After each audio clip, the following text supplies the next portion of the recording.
Today's review is Skinner, a 1995 slasher movie starring Ted Raimi. And Traci Lords. And Rikki Lake. Did you say Ted Raimi? You said Ted Raimi. Is he here? He's definitely in Skinner. Where is he? Let me add him. You know, kiddies, Sonny and I watch a lot of crap on this show.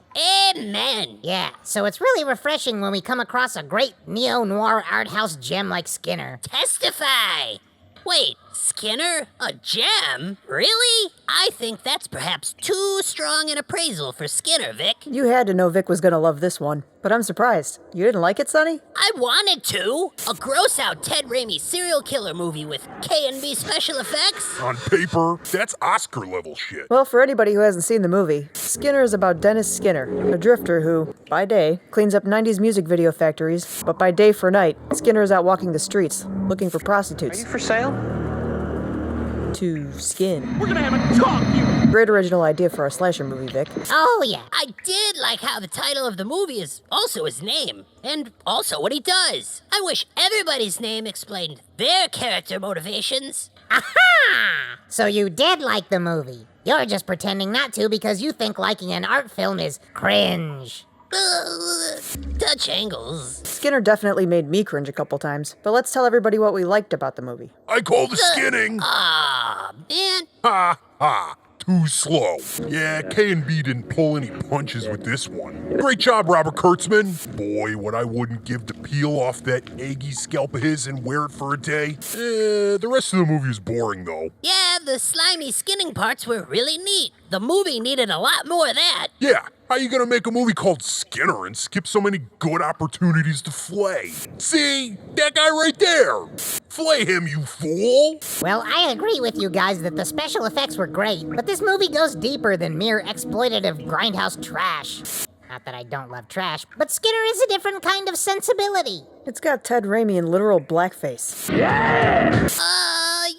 Yeah. I'm not going to be the one to call out a tasteless act in a movie about a guy who skins prostitutes, but it is one of the genuinely shocking parts of the movie. I smells you, bitch! Well, yeah, but I mean, it fits the motif, right? Skinner is a serial killer. Partly mission-based, but mostly he's searching for control. That's right, Earl. Who's smiling now? He's looking to embody his victims, or to use their skin to transform into a different person. Not unlike the infamous Buffalo Bill. Yeah, he's another one of those Ed Gein-inspired human taxidermists. That's well-covered ground. It would have worked better if they'd spend more time showing Skinner walking around pretending to be a prostitute, but most of those moments are passed over with a stock scream and a jump cut. Meanwhile, Dennis hops around doing a minstrel show for a good 8 minutes. Plus, you don't even see how he kills the guy. It just cuts from the confrontation to this. Kinda weird. Spider-Man? Oh, wait, no, that's just Ted Raimi. I don't really have a defense for it. It is sleazy and gratuitous. But like you said, Freddy, it's a movie about a guy who skins prostitutes. I think it's a little strange how a human could get all sensitive about this, yet they're totally okay with depictions of violence. It was in bad taste. You don't have to like it, but you can't say it isn't art. I agree with that. It just feels like a work of art that was trying to do too many contrasting things, and instead of being either campy or creepy, it just comes off as indulgent and boring, and all the shocking and funny parts just don't fit well together. Okay, I get it. You didn't like the movie. But you still have to mention something you did like. Well, I can't dislike Ted Raimi. He can make a scene interesting just by using body language. In fact, I think the neo-noir tone of this film did him a disservice. By trying so hard to look moody and edgy, it took away from his spastic, cartoono buffoonery. Thanks. And that's not to say he isn't also scary in this movie. No. It's a testament to his chops as an actor, that in a film with so many offensive, contrasting elements, Ted Raimi is still funny and intense at the same time. What do you think you are? Yeah, but didn't it feel like the movie was trying to go for Henry, Portrait of a Serial Killer, but starring Daffy Duck?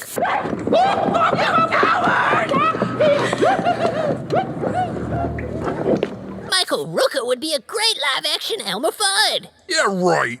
Maybe if James Gunn got to direct the remake of Space Jam. Excuse me, but we're talking about Skinner here, okay? Freddy, it's... Skinner being forced to witness his own mother's autopsy at age 6 caused a state of childlike arrested development. And I just stood there, looking at my mother's dead body. It makes sense that he clowns around so much, killing his playtime. It's dress up. You know what I mean? Yeah, nice dress. Sonny, I agree with your compliments on Ted Raimi's performance. Skinner is a complex psychopath, and his immature mood swings make him both scary and endlessly entertaining. Ted Raimi's fine. I just think his character belonged in a different movie. Totally. And Traci Lords, too. I think it would have been really interesting if they'd spent less time giving us the tired old serial killer backstory stuff and focused more on the relationship between Skinner and Traci's character Heidi, the victim turned vigilante. Heidi. Get it? Skinner and Heidi? Skinner and Heidi. Okay, you get it. Oh, nope. But yeah, Freddy, it just seemed like there was more to Heidi than a victim sworn to revenge. There was a weird history between the two characters that could have been better explored, but they don't give Traci Lords much to do other than stumble and mumble around. Only the bedbugs and the sleazy hotel manager know of her backstory. Yeah, what was she supposed to be? A surviving victim, sure. But was she just a junkie prostitute? A former lover? Maybe somebody he met in the state institution? All we know is she's following Skinner around, and she says she's going to kill him. At least I think so. Sometimes the music cuts in too loud over her mumbling. You won't get away with it this time. But if that's the plan, she has ample opportunities to stick him with that goof juice she carries around with her, but instead she lets him keep killing sex workers while she stands by, ruining a good pair of boots. Yeah, when they finally have their big showdown, it's pretty anticlimactic. The movie should have ended with Heidi skinning Skinner.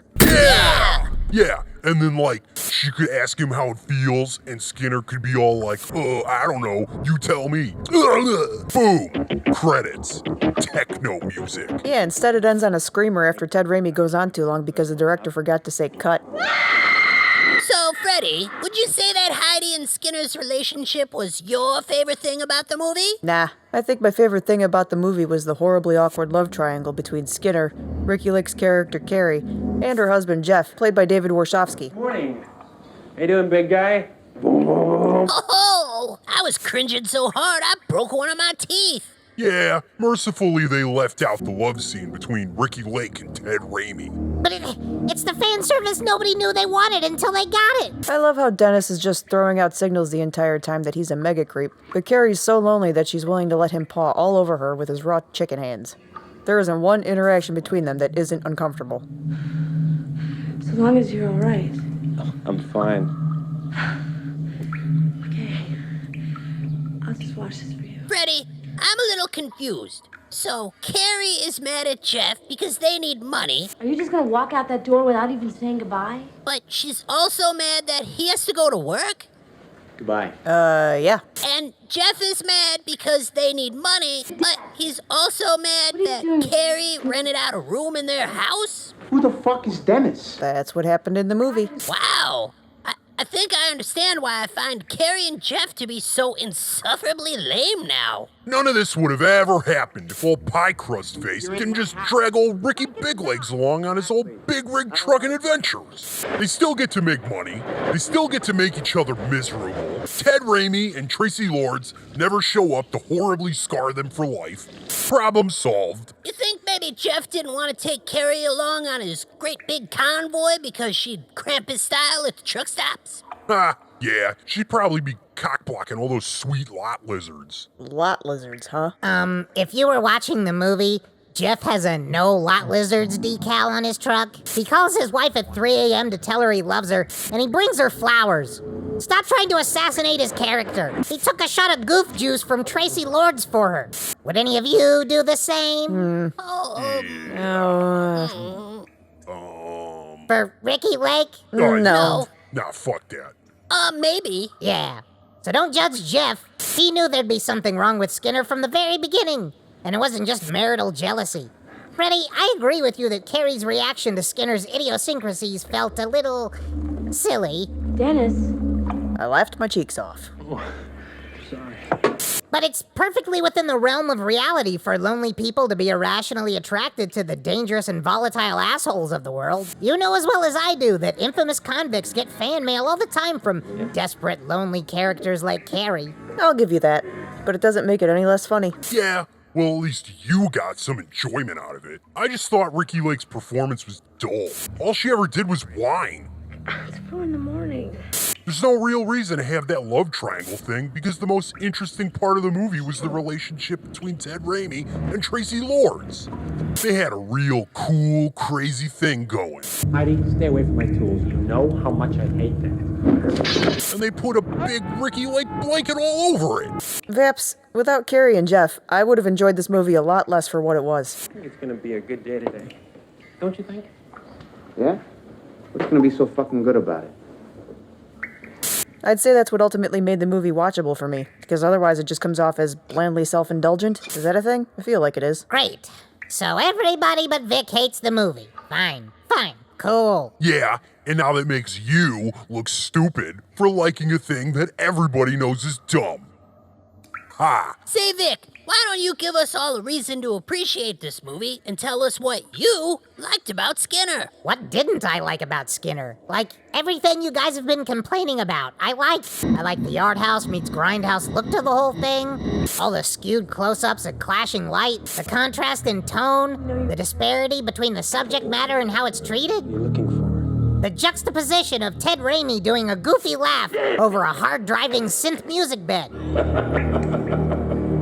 All these things give Skinner the look of 90s edgy artifice that reflects the only skin-deep theme of the film. Take the water motif, explicitly stated by Skinner himself. Looking at the water. I like the way the light sort of plays off it, and it's always moving and changing.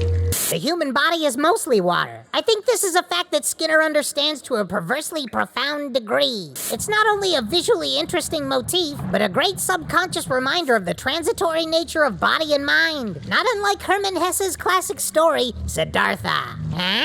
A quote, if I may. They both listened silently to the water, which to them was not just water, but the voice of life itself, the voice of being, the voice of perpetual becoming. And so, when we watch Skinner drop his mild nerdy persona at a moment's notice and become a mercurial madman who gleefully defleshes his victims, we see how easily he can trade one persona for the next. Yeah, baby!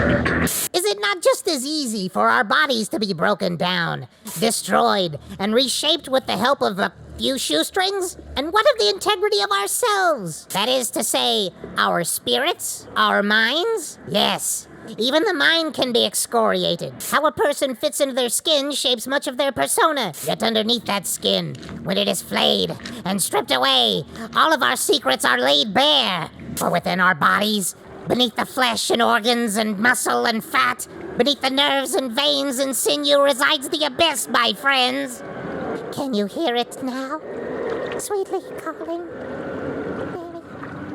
Man, what a whack job. Vic, are you okay right now, dude? Slash. Okay, guys.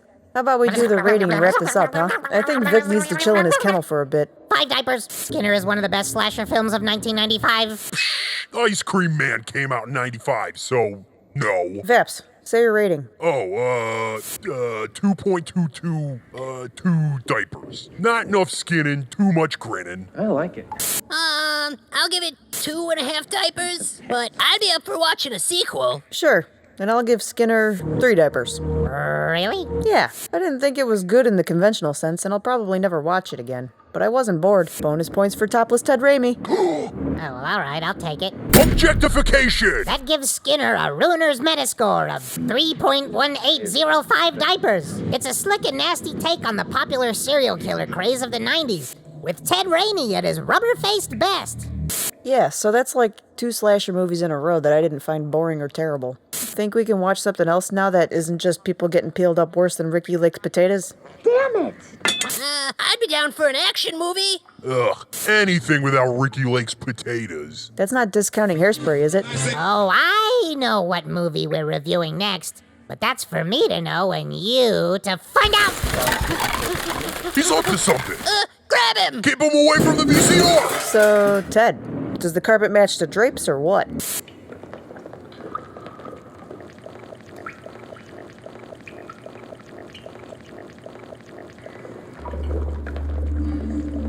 Dennis.